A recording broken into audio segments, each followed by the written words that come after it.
NLC imetoa onyo kwa wote wanaokaa kwenye ardhi ya misitu kwa kisingizio kuwa wana hati miliki za ardhi. Kulingana na tume hiyo, Wakenya wanafaa kuwa waangalifu, kwani kuna wengi wanaodanganywa wanunue ardhi ya misitu na kupewa hati miliki. Aidha, maskota wanaoishi kwenye ardhi ya misitu pia wamepewa ilani ya kufurushwa.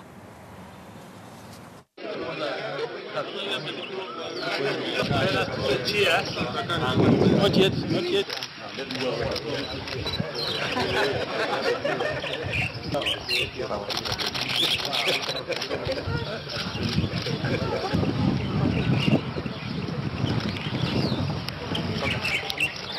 So what I want to tell our Kenyans who are holding title deeds, if you are in a forest area and you are holding a title deed to land that is gazetted as a forest reserve, you are holding nothing. You're just holding a piece of paper. Forests have never been available for allocation to anybody.